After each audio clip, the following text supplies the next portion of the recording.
Hi, I'm Rob Boyd, an English photographer from the UK. I decided to create this podcast series talking to international photographers whose work I truly love. I realised I knew nothing about these amazing people apart from their names and their stunning work. So I created a set of hopefully entertaining questions that finds out who they are and what they love. Hi Mark, nice to see you. Nice to see you here. Hi, good to see you, Rob. If you can start with your name and your Instagram name, that'd be brilliant. Sure, my name is Mark Powell. My Instagram name is BlueSock1959. Excellent. And where did you come across that? Because I've been intrigued.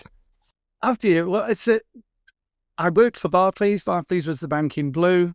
We were always encouraged to wear blue suits. We always wore blue socks. and my year of birth is 1959. Yes, yeah, definitely over 21 then. They've stopped asking for ID in the pubs now. And have you got a website? I don't, Rob. I don't have a website. I just have a Flickr account, which again is BlueSock1959. Perfect. They get expensive anyway. We've had this conversation with many people that, bloody hell, maybe. You talk to people and they go, yeah, I want one. I can't think why I would want one because at the minute I'm not thinking of selling anything. No, exactly. Yeah. Excellent. And where do you live? So I live in a small village up in Cheshire called Davenham, and it's halfway between Chester and Manchester. Good stuff. And I think it's quite small from what you were saying. It's not a huge place. Just over 2,000 residents in the village, yeah. Just enough. And where are you from originally? I'm originally from Wrexham in North Wales. So it's become quite famous of late because of the football team, if you're a football follower.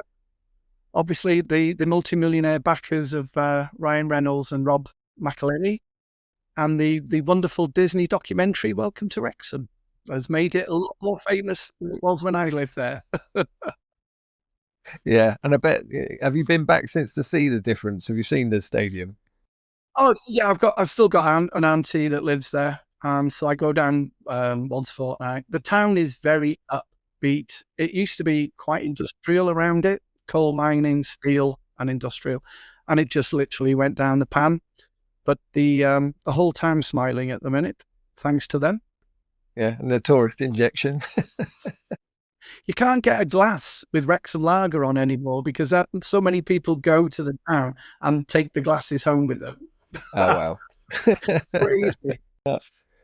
So if I visited you, where would you take me to shoot?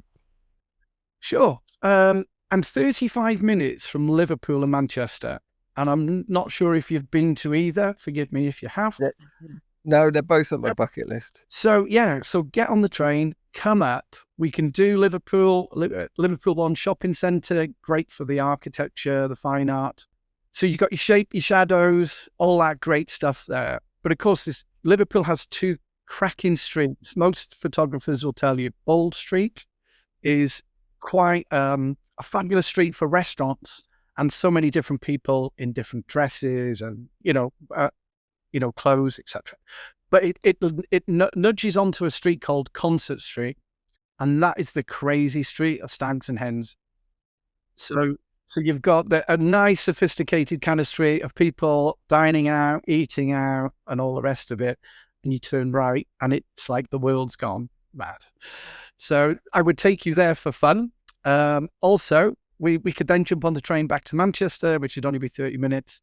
Manchester has a fabulous northern quarter, very artisan, very bohemian. It's where your street art is. Again, dress sense is different. The bars, restaurants, the streets, fabulous. And then Manchester's known for the gay village, which again is along the canal, very colourful people. And that leads you straight into Chinatown. So within a 30-minute walk, you've got 3 real great venues to shoot, street or pretty much anything. Perfect. Yeah, brilliant. Sounds excellent. Yeah, I might have to hold you to that, definitely. Yeah, please do. So they normally ask if there's anything for tourists, but I think you've pretty much covered that. I think that's, The only thing I didn't cover for you was the fact that I'm also 30 minutes from Chester, which is the famous Roman city. And it's famous for something called the Rose, which is a very old-fashioned ground and first floor shopping area. Very, very old. It has a cross in the centre. It's by the river, and it's got like city walls. So a lot of people like to shoot Chester too for that reason too. And again, I guess I'm blessed by being almost in a triangle of 3 good places. Yeah, no, absolutely. And I see a lot of that pop up on your work as well, you know. Yeah. Chester's quite handy. Yeah, absolutely. So where's your favourite destination in the world? Where do you like the most? I knew you were going to ask me this, and I would have said in a heartbeat, Asia. I worked out in Hong Kong for 7 months, absolutely loved it. And whilst I was there, I travelled to Singapore, Philippines, South Korea, and my wife and I have since travelled to Vietnam and Thailand.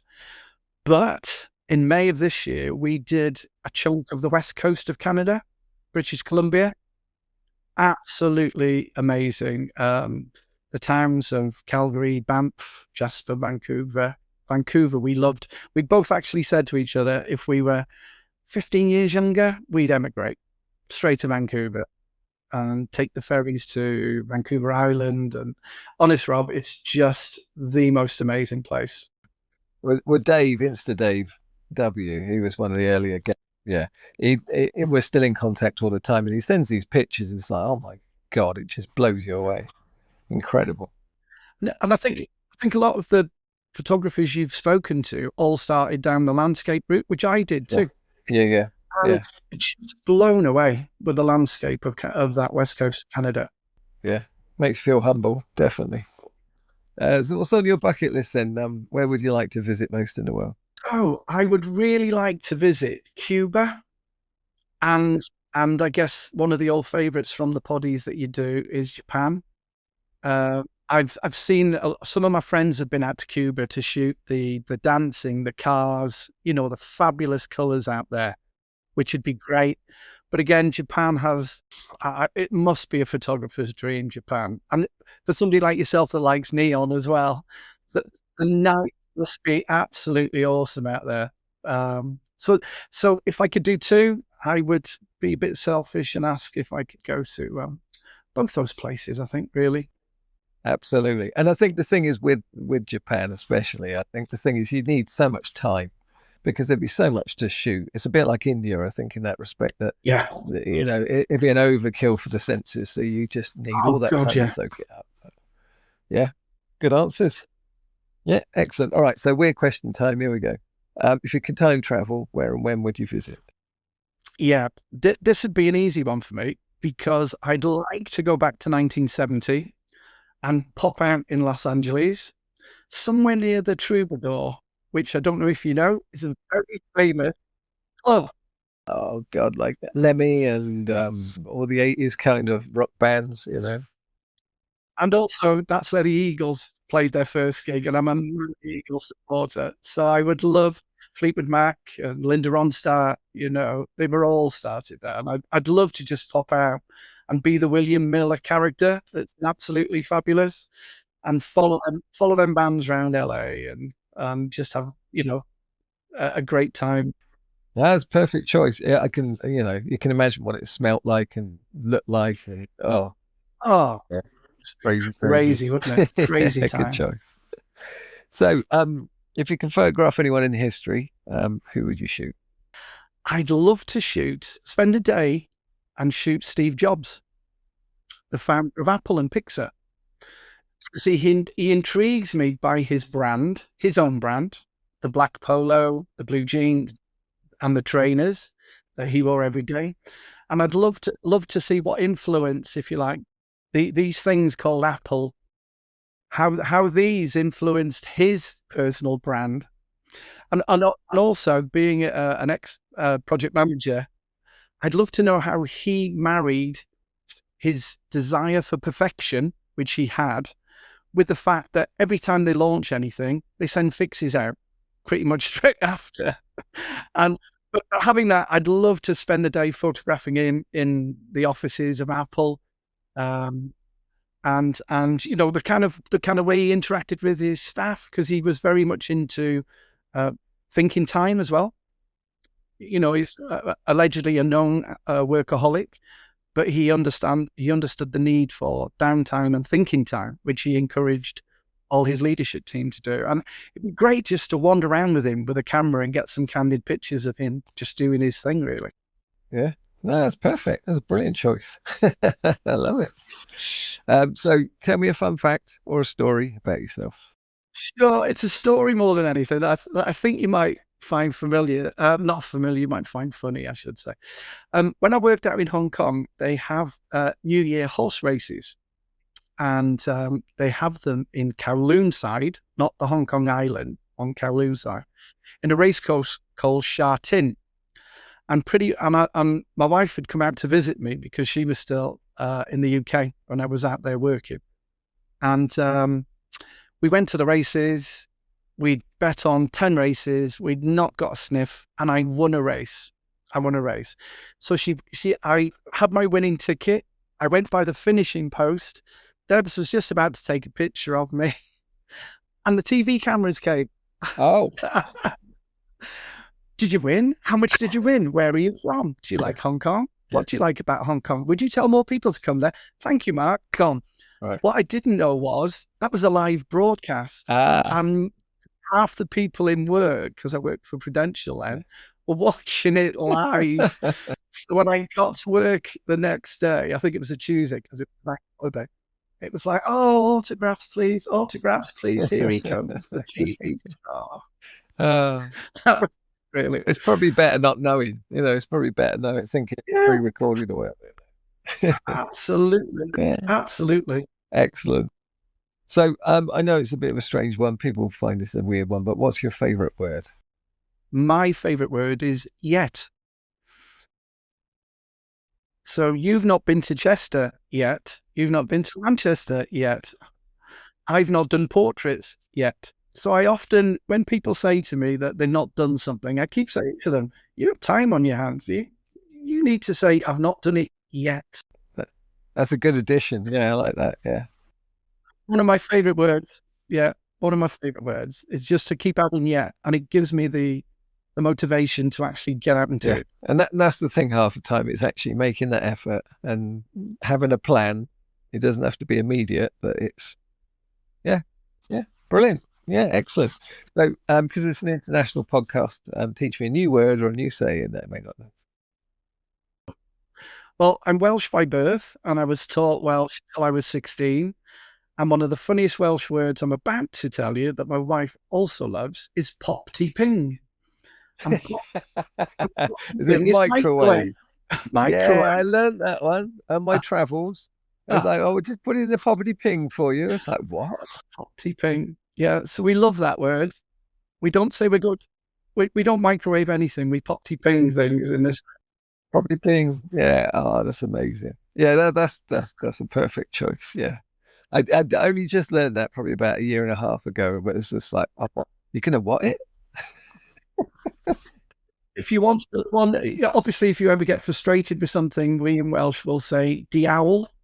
Diawl. So if you want that, diawl. All right. Okay. Mm-hmm. And I'll leave it at that.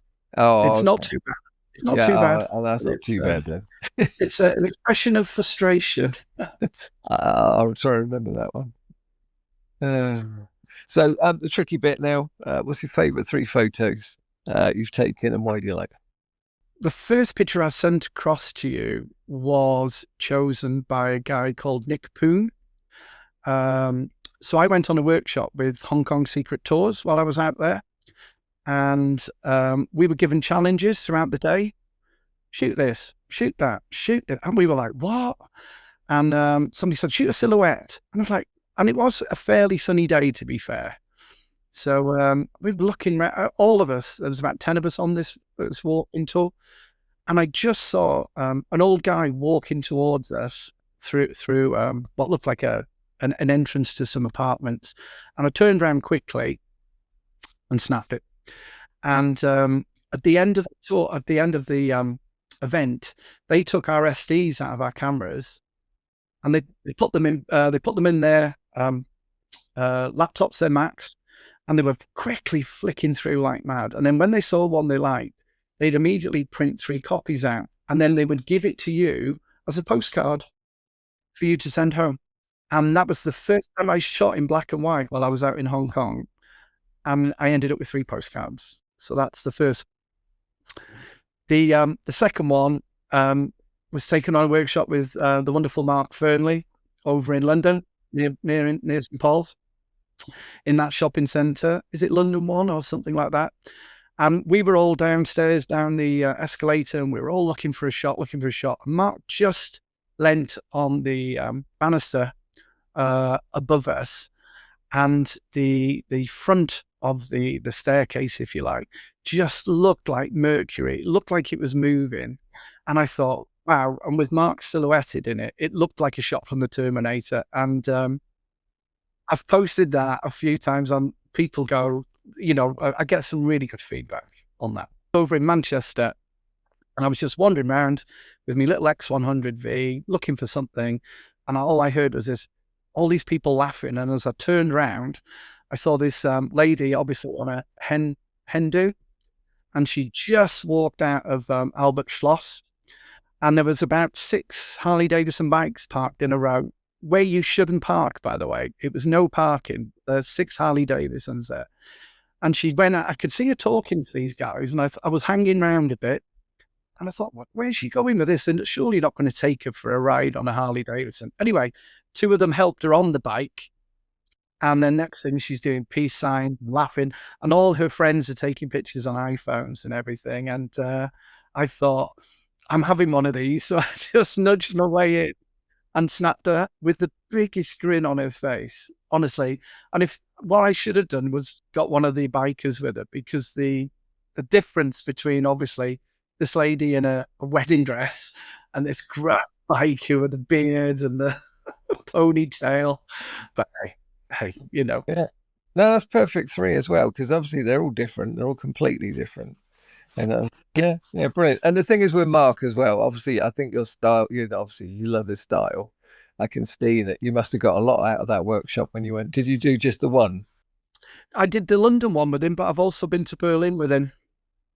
And of course, he works very closely with Marco Wilm over there, who's another photographer. I think his work is fabulous. Who, he's two fabulous photographers that took us on a great trip around Berlin, where, and again, I love the fact that Mark will show you an example of what you might be able to get in an area on his iPad. So, of course, it wakes you up. It makes you think differently. You look differently to get the shots, which are incredible. Yeah, I was stood behind him on a queue to the Eurostar, because you can't exactly miss him. He's there with his tats and his rings and his thing. And I thought, of all the bloody queues in the Eurostar, bloody Mark Fernley. So I'd never met him before. I introduced myself. He was lovely. And went, yeah, all right, mate. So I've met him a couple of times since. But yeah, he's such a nice bloke. And his backstory is he was a painter. Yeah. It's fabulous, absolutely fabulous. But I think that's the thing, going on back to your work, thinking, laterally as well. I think with yours, because you've done landscape, I think as well, that shows as well with the mixture of stuff that you do. I can see obviously with the Mark type stuff where you've got all the architectural stuff, but it's also the way you plan the landscapes, and then with your Candid stuff and everything else. So I think you've got such a mixture in your work.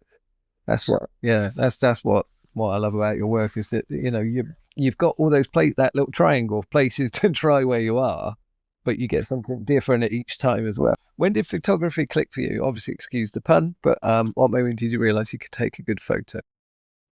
The first time one of my photos was ever considered a good photo was when I was out in Hong Kong, 2011, 2012.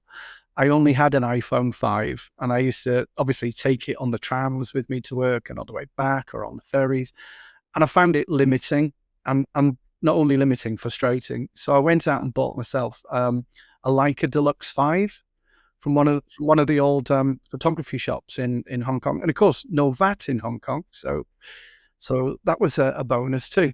And then I think you said it before, I kind of then pressed every button. I pressed P, I pressed A, I pressed C, I pressed the lot to make that camera really work for me. And I took over 2,000 pictures in 5 months.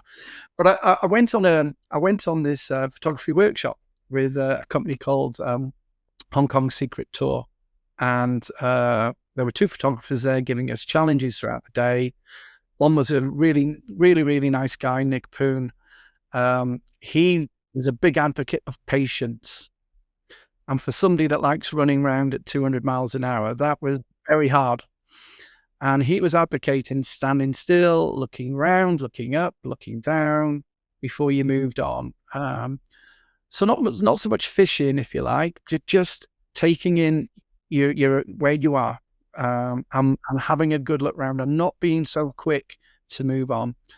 And he was great. He took the SD card at the end and he picked one of my pictures and he went, "That's a good picture. You focus on something like this and, your photography will improve." And I thought, I'll take the advice. And I've tried ever since to slow myself down. I think we all like to have our work recognised, no matter what we might say. And for him to go, that's a picture. And you're like, oh, really? Thanks.